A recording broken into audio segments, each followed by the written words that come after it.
Bismillahirrahmanirrahim. Assalamualaikum warahmatullahi wabarakatuh.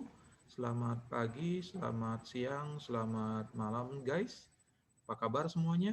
Semoga kita selalu dalam kondisi sehat. Oke guys, bersama kami di Meddi channelnya Matematika dan TPA.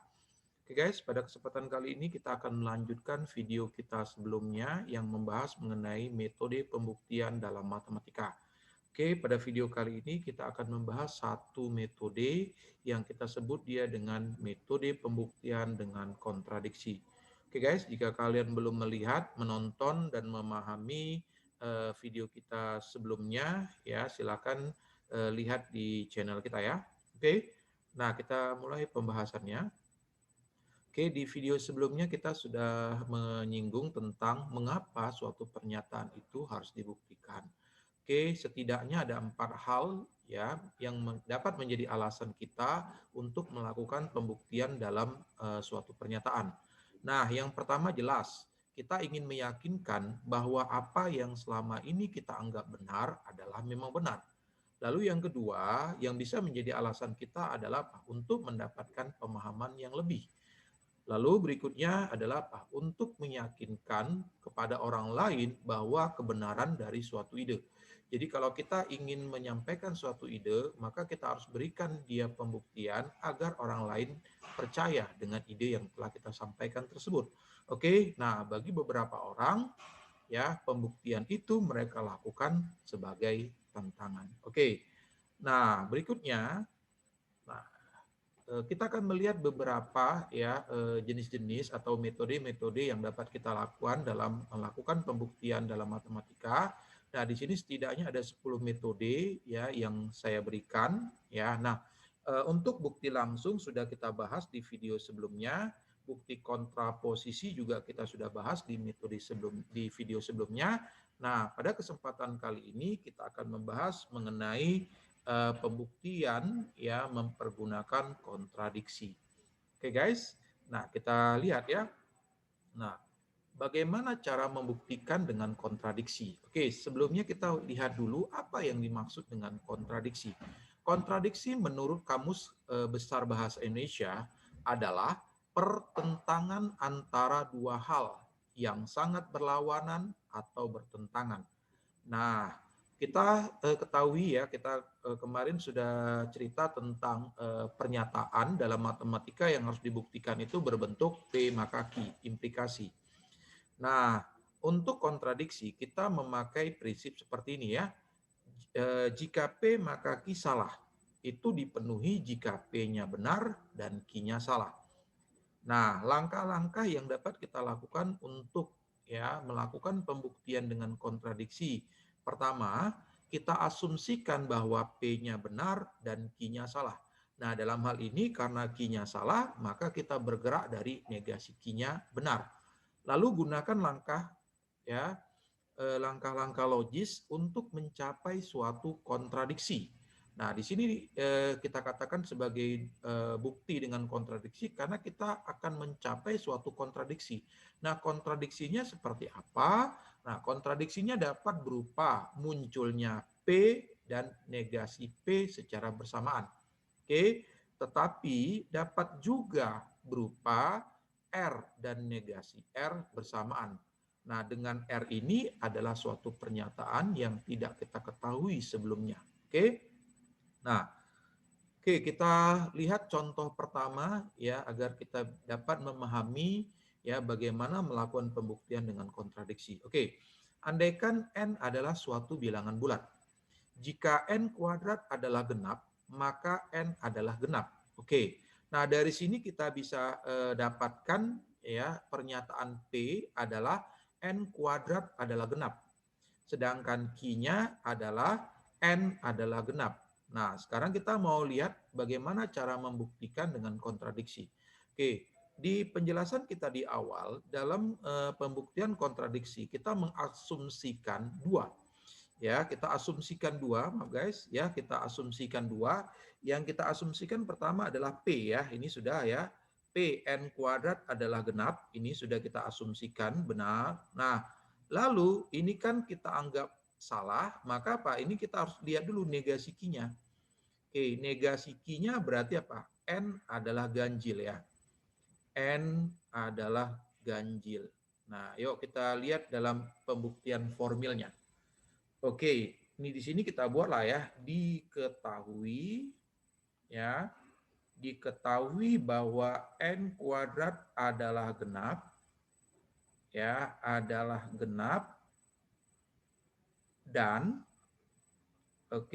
dan N yang ini kita pakai adalah ganjil. Nah, kan gitu. Lalu kita bergerak dari si negasi kini. Nah, gini. Oke, baru karena N ganjil, N adalah ganjil, maka ya ada suatu bilangan bulat, ya, ada bilangan bulat, kita sebut saja di sini T, sehingga N itu boleh kita tulis dengan N sama dengan 2T tambah 1 karena dia ganjil, kan gitu. Oke, sekarang kita masukkan ke N kuadratnya. Oke, berarti perhatikan bahwa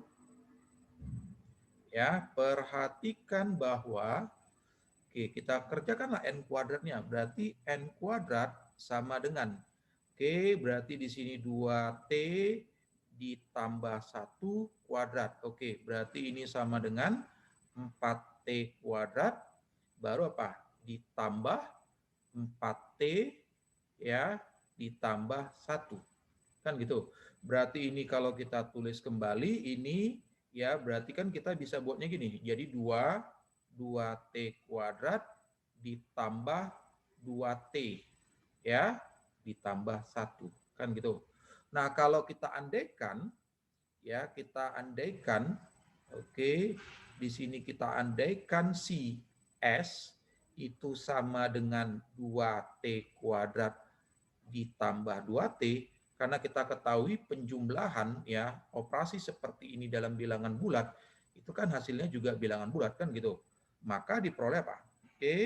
Maka kita peroleh ya, maka diperoleh N kuadratnya sama dengan siapa? Sama dengan 2. Apa nih? 2S ditambah 1. Oke. Lalu akibatnya apa yang kita peroleh? Oke. Akibatnya ya kita dapatkan apa? Akibatnya N kuadratnya itu adalah apa? Adalah ganjil. Oke. Nah, kita perhatikan guys. Kita perhatikan di sini ya. Di sini kan dia katakan awalnya Pak, N kuadrat adalah genap. Di sini kita peroleh N kuadrat adalah ganjil. Maka apa yang terjadi guys? Maka yang terjadi adalah pertentangan ya, pertentangan. Maka apa? Maka kita katakan apa? Terjadi apa? Terjadi kontradiksi ya. Terjadi kontradiksi.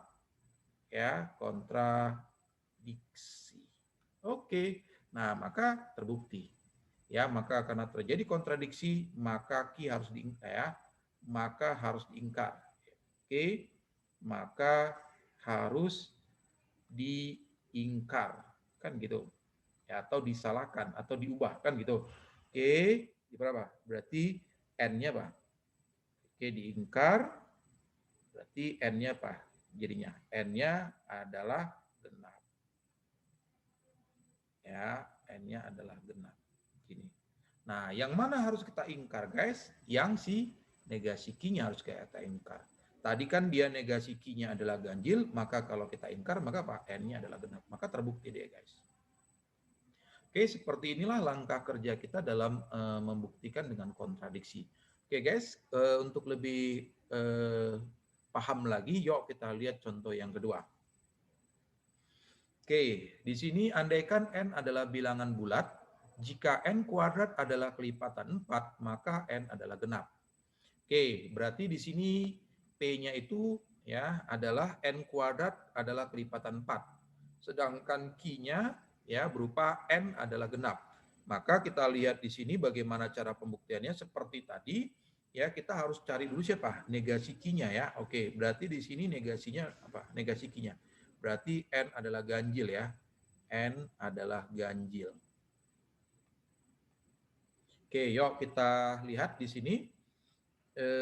Berarti kita diketahui ya. Berarti di sini diketahui ya P-nya benar ya. Berarti N kuadrat adalah kelipatan 4. Oke, adalah kelipatan 4. Oke, artinya apa guys? Oke, di sini artinya boleh kita buat apa? Artinya oke, N kuadrat itu boleh ditulis dengan apa? 4T ya. Untuk T ya. Oke, untuk T adalah suatu bilangan bulat. Kan gitu ya, suatu bilangan bulat. Dan ya, dan dia bilang N-nya ganjil ya. N adalah ganjil. N adalah ganjil. Oke. Nah, baru kita kerjakan ya. Oke, karena N ganjil. Oke. Karena N ganjil,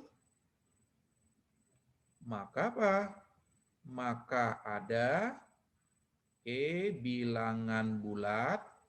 Kita sebut sajalah misalkan M ya. Ada bilangan bulat. Misal M. Oke, di sini kita buat ajalah di sini R ya, R. Oke, ada bilangan bulat R sehingga ya, sehingga N itu sama dengan siapa? 2R ditambah dengan 1. Oke, lalu perhatikan ya. Perhatikan bahwa oke, kita coba mencari N kuadratnya.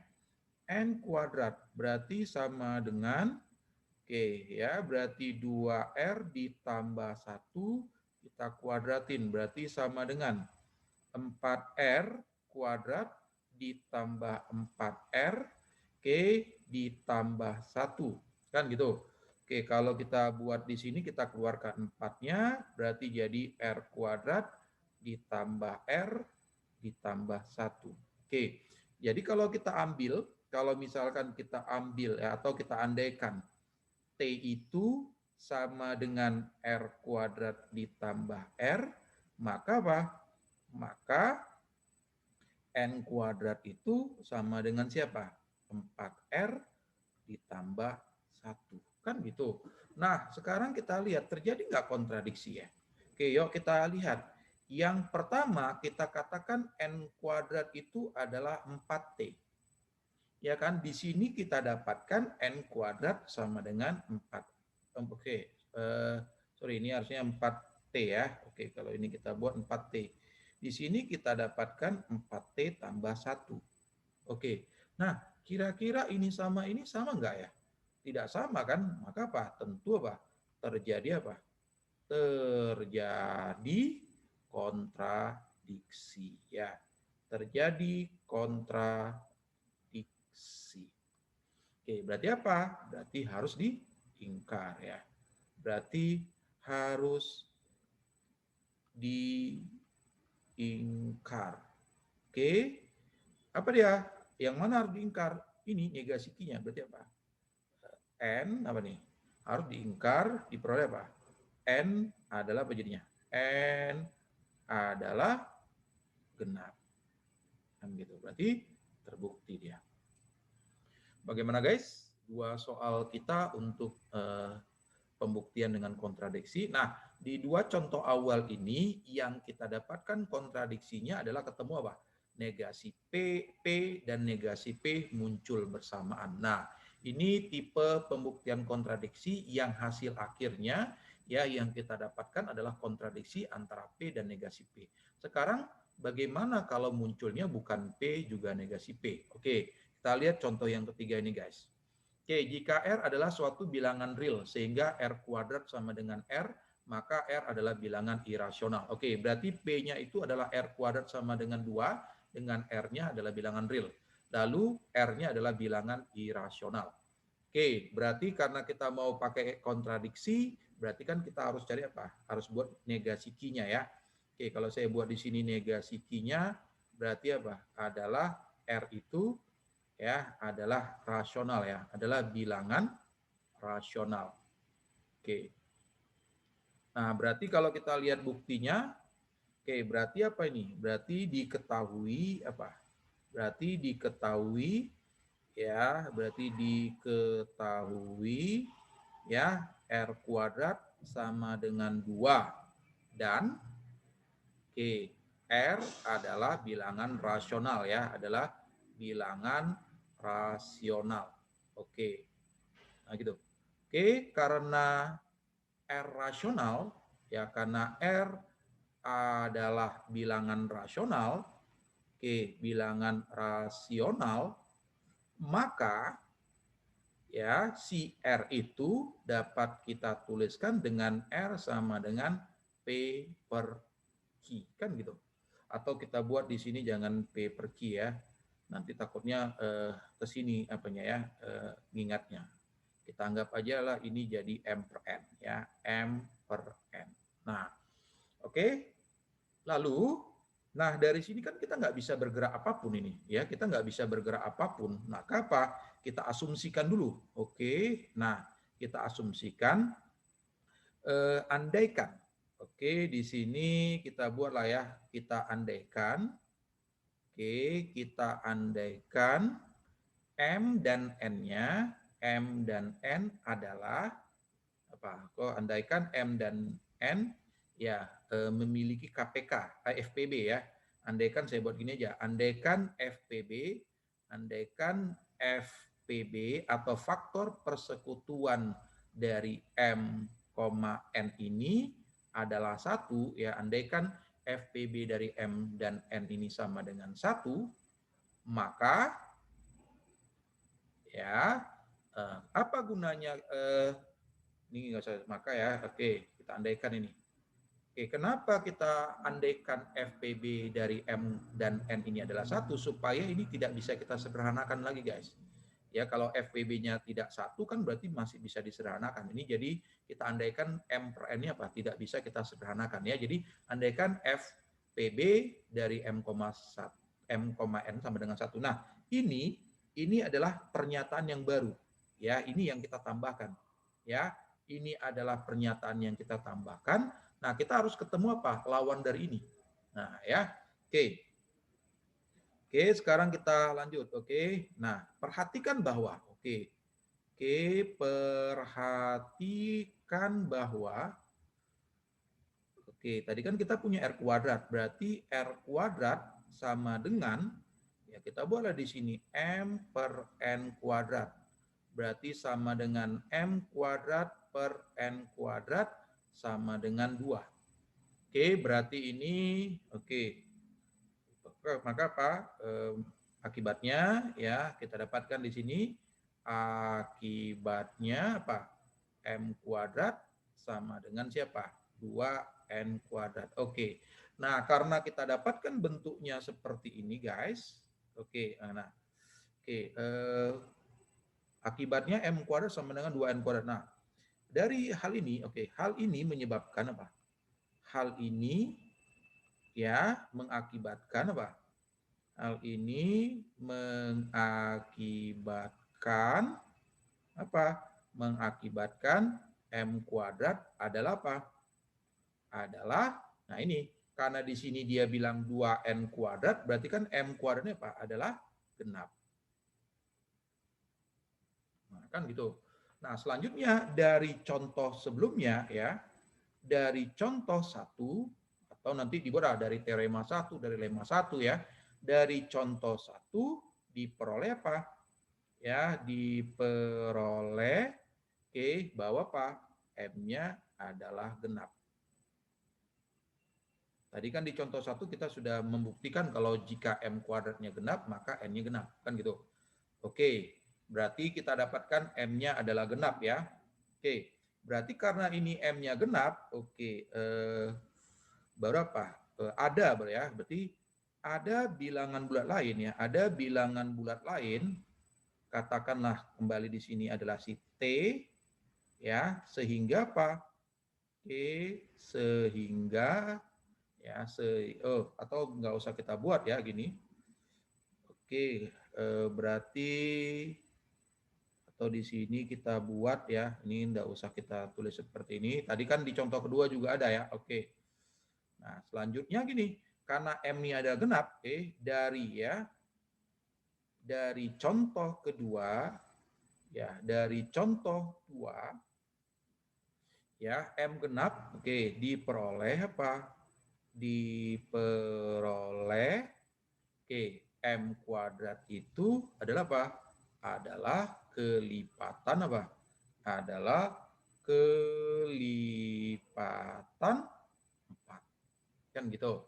Ya, oke. Nah, oke. Oh, berarti apa? Berarti ada ya, berarti ada bilangan bulat ya. Ada bilangan bulat T ya, sehingga apa? Sehingga M kuadrat itu bisa kita tuliskan dengan apa? 4T. Oke, lalu kita perhatikan lagi. Oke, kita perhatikan lagi ya. M kuadrat ini kita ganti dengan 4T ya. Berarti 4T sama dengan siapa? 2N kuadrat. Oke, maka dari sini kita dapatkan ya, maka diperoleh apa nih? Diperoleh N kuadratnya sama dengan siapa? 2T. Kan gitu. Udah, karena kita dapatkan N kuadratnya 2T, maka apa? Akibatnya N kuadratnya apa? N kuadratnya adalah genap. Oke, karena N kuadrat genap, oke, maka apa? Artinya ya, akibatnya oke.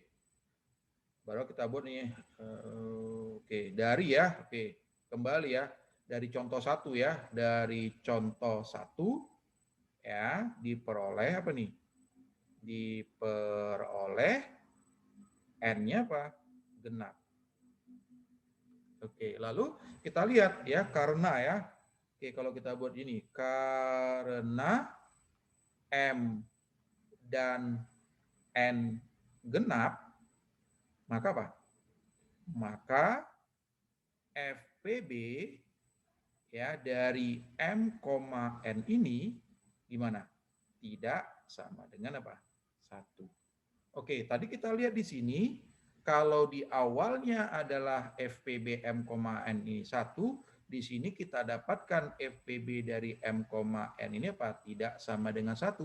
Maka apa yang terjadi? Maka yang terjadi adalah terjadi kontradiksi. Berarti apa? Kontradiksi. Kontradiksi.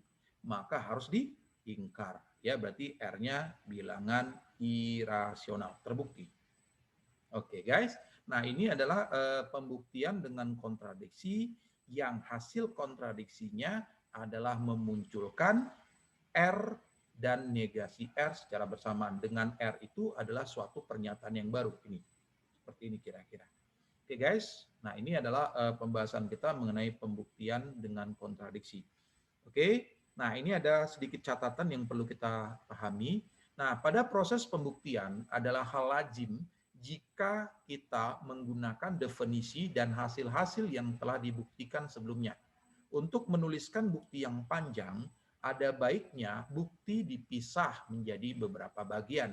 Kemudian hasil tersebut dirujuk kembali.